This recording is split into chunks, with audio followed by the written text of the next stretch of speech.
a Eucaristia e a comunhão eclesial.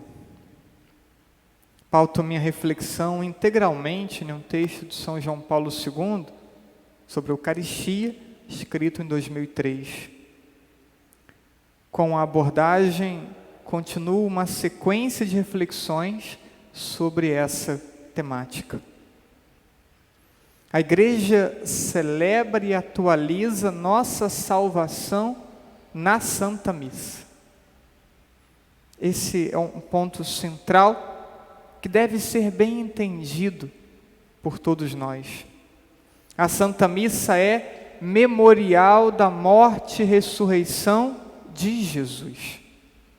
Mistério central de nossa salvação. Não algo secundário, mas uma realidade central. Ela torna realmente presente e realiza a obra da nossa redenção. A Igreja, portanto, vive continuamente do sacrifício de Cristo. Pois este sacrifício, o sacrifício de Cristo e o sacrifício da Eucaristia, são um único sacrifício. O sacrifício de Cristo na cruz e o sacrifício celebrado, atualizado em cada celebração eucarística, é o único e o mesmo sacrifício. A Igreja aplica aos homens de hoje a reconciliação obtida por Cristo na sua paixão, morte e ressurreição. Por isso, na Santa Missa, a Igreja nos une intimamente a Cristo.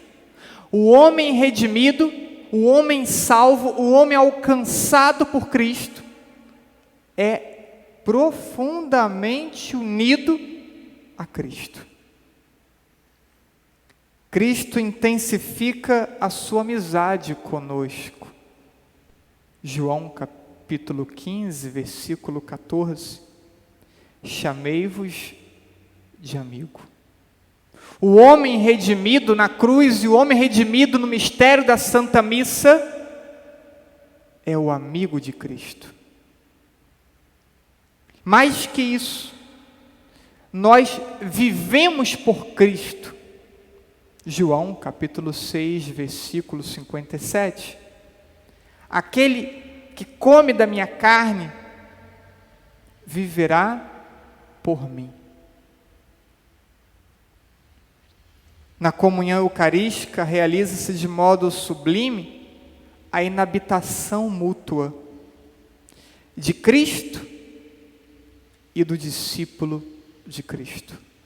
É Cristo no discípulo e o discípulo no Cristo.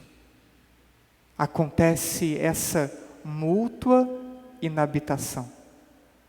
E João expressou isso no capítulo 15, versículo 4.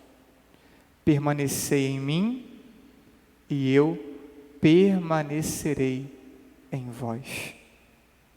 Celebrando a Eucaristia, alimentando-se da comunhão, que é o próprio corpo e sangue de Cristo, Ele habita em nós e nós habitamos nele.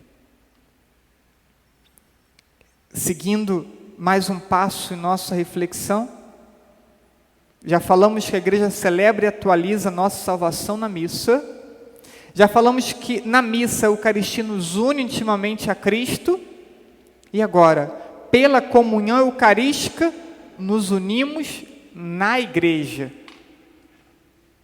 A comunhão eucarística possui um efeito unificador.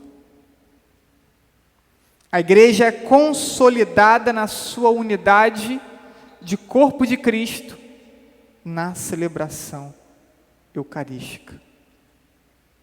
1 Coríntios, capítulo 10, versículos 16 e 17. O pão que partimos não é a comunhão no corpo de Jesus?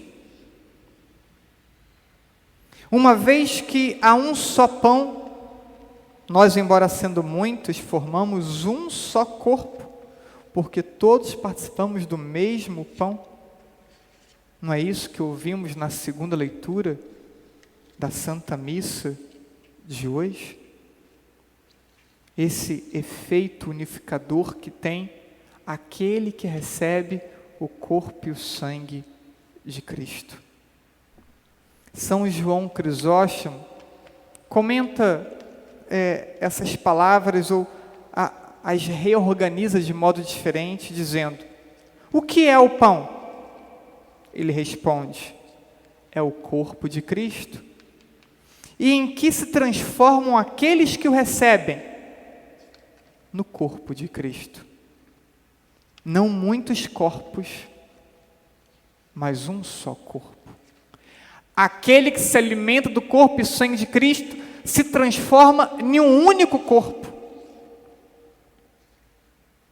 Portanto, na igreja, recebemos a Eucaristia e nos inserimos nesse único corpo de Cristo. Aquele que comunga, aquele que se alimenta da Eucaristia, torna a igreja um sinal de unidade. Pela comunhão no corpo de Cristo, a igreja consegue cada vez mais ser sinal e instrumento da íntima união com Deus e da unidade de todas as pessoas, de todo gênero humano. Então, sinal e instrumento. A igreja é sinal e instrumento da união de todos com Deus e dos fiéis entre si. Reparem, entrar na fila da comunhão é fazer com que a igreja torne-se cada vez mais sinal de unidade. A igreja é chamada a conservar e promover tanto a comunhão com Deus como a comunhão com os fiéis. E se a igreja é chamada a promover essas duas realidades, a conservar e promover, essa é a principal função do pastor. O pastor cuida, conduzindo todos à comunhão. O pastor cuida, conduzindo todos à unidade, com Deus e entre nós. Para isso, então, o que temos que nos possibilita intensificar, promover esse laço de comunhão e de unidade?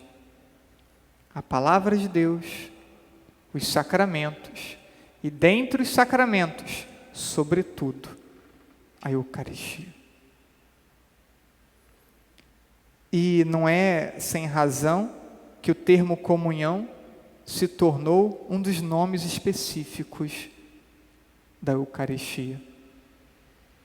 Chamamos a Eucaristia, chamamos o corpo e sangue de Cristo pelo efeito que ela promove. Ela gera comunhão e nós então a chamamos de comunhão. E você, repito, entrar na fila da comunhão não pode ter outra pretensão que não gerar a união na igreja, gerar a união entre as pessoas, entrar em comunhão com Deus. O sacramento exprime esse vínculo de comunhão, quer na dimensão invisível, em que Cristo, pela ação do Espírito Santo, nos une ao Pai e nos une entre nós, né, numa dinâmica invisível, seja numa dinâmica visível, concreta, que implica a comunhão na doutrina dos apóstolos, Porque não tem comunhão se eu nego, se eu não acredito, se eu duvido, se eu questiono. Então, visivelmente essa comunhão se expressa no acolhimento da doutrina apostólica, na fé nos sacramentos, na recepção dos sacramentos, no acolhimento, na obediência, no permitir ser pastoreado pelo clero, e em gestos concretos na relação com o próximo.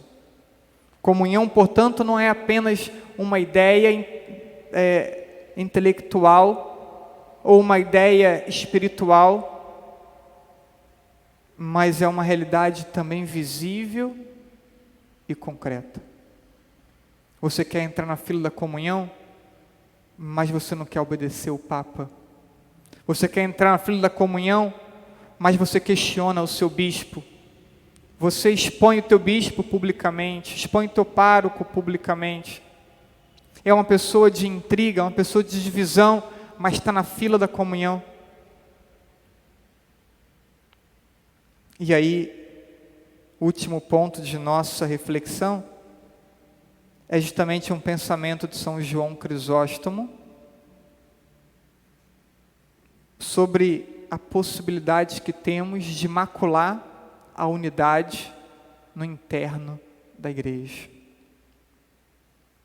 Diz o santo: também eu levanto a voz e vos suplico, peço e exconjuro para que não vos abeirardes desta mesa sagrada com uma consciência manchada e corrompida.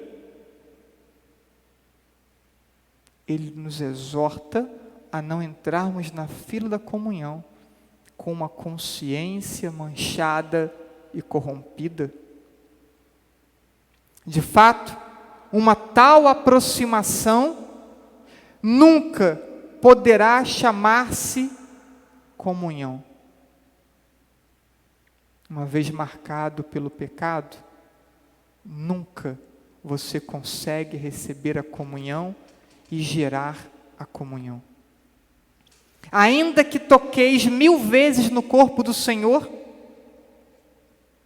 mas condenação, tormentos e redobrados castigos. A ausência da comunhão ou a comunhão em pecado pode nos tornar esses elementos de divisão e de discórdia.